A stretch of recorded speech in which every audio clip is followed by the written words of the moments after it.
বকেয়া ডিএ সংক্রান্ত প্রত্যেক মুহূর্তের আপডেট আমি আপনাদের সামনে তুলে ধরছি, তা সেটা ছোটই হোক বা বড়।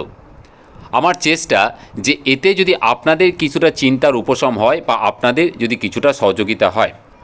দেখুন, সম্মানীয় সুপ্রিম কোর্টের অর্ডার মোতাবেক প্রত্যেকটা কর্মচারী বা পেনশনার যারা আছেন তারা কিন্তু বকেয়া ডিএ পাবেনই, সে আজ না হয় কাল।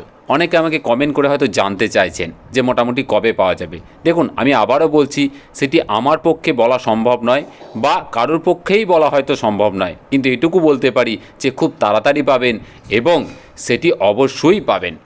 দেখুন, আজকে আমি যে ছোট্ট আপডেটটি নিয়ে এসেছি সেটি মূলত মৃত কর্মী বা পেনশনার যারা আছেন, তো তারাও তো বকেয়া ডিএর বা ডিআরের উত্তরাধিকারী ছিলেন, তারা তো পেতেন। এবার সেই জায়গা থেকে তাহলে এখন ওনাদের যে বকেয়া ডিএ বা ডিআর, তো সেটি কারা পাবে? আমরা এর আগে একটি অর্ডারে দেখেছি যে সেখানে বলা ছিল যে সেখানে ভ্যালিড যারা নমিনি আছেন, মানে যাদের নমিনি হিসাবে যাদের রেজিস্ট্রেশন করা আছে বা ভ্যালিড উত্তরাধিকারী হিসাবে যারা পড়ে আছেন বা যারা আছেন, তো তারা অবশ্যই কিন্তু সেই বকেয়া ডিএ বা ডিআরটি পাবেন। এবার প্রশ্ন করেছিলেন অনেকে যে তাহলে আপনারা কিভাবে কোথায় যোগাযোগ করবেন। দেখুন, এই সংক্রান্ত বিষয়ের আজকের এই ছোট্ট আপডেট, যে আজকে একটি ছোট্ট ফোন নাম্বার এবং ইমেল আইডি কিন্তু প্রকাশ করা হয়েছে তাদের সমস্যা সমাধানের উদ্দেশ্যে। তো চলুন আগে ছোট্ট আপডেটটি আপনাদের দেখিয়ে দিই। দেখুন কি বলেছে না, বাংলার বকেয়া ডিএ নিয়ে নির্দেশ। সুপ্রিম কোর্টের নির্দেশ অনুযায়ী বকেয়া ডিএর একাংশ দেওয়ার কাজ শুরু করেছে রাজ্য সরকার।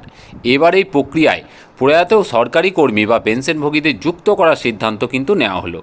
এ নিয়ে একটি হেল্পলাইন নাম্বার, এখানে নাম্বারটা দেওয়া হয়েছে, এবং একটি ইমেল আইডি, এখানে ইমেল আইডি দেওয়া হয়েছে, প্রকাশ করা হয়েছে। সেখানে আবেদন করতে পারবেন সংশ্লিষ্ট কর্মী বা পেনশনভোগীর অ্যাকাউন্টে উল্লেখ থাকা উত্তরাধিকার, নমিনি এবং আইনি উত্তরাধিকারীরা। তার মানে বিষয়টা হচ্ছে, যে সমস্ত কর্মী মারা গেছেন বা প্রয়াত হয়েছেন, বা যে সমস্ত পেনশনভোগী মারা গেছেন বা প্রয়াত হয়েছেন, তো তাদের যারা ভ্যালিড নমিনি বা নমিনি হিসাবে যাদেরকে ওনারা উল্লেখ করে গেছিলেন, বা যে সমস্ত উত্তরাধিকারীরা পড়ে আছেন, তো তারা অবশ্যই কিন্তু সেই বকেয়া ডিএ বা ডিআর পাবেন। এবং তার জন্য তাদের যোগাযোগ করার জন্য কিন্তু একটি হেল্পলাইন নাম্বার চালু করা হয়েছে, যে নাম্বারটি হচ্ছে 03322535417। এছাড়াও আপনি এই ইমেল আইডিতেও সরাসরি যোগাযোগ করতে পারেন, যেটি হচ্ছে ifms/wb@gov.in।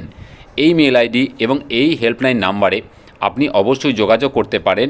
আপনি যদি ভ্যালিড নমিনি বা উত্তরাধিকারী যদি হয়ে থাকেন, তাহলে কিন্তু আপনি যোগাযোগ করে যা যা ওখান থেকে নির্দেশ দেবে সেই নির্দেশ মোতাবেক আপনি বকেয়া ডিএ বা ডিআর কিন্তু পাবেন। তো এই ছিল আপনাদের সুবিধার্থে আপনাদের জন্য একটি ছোট্ট আপডেট।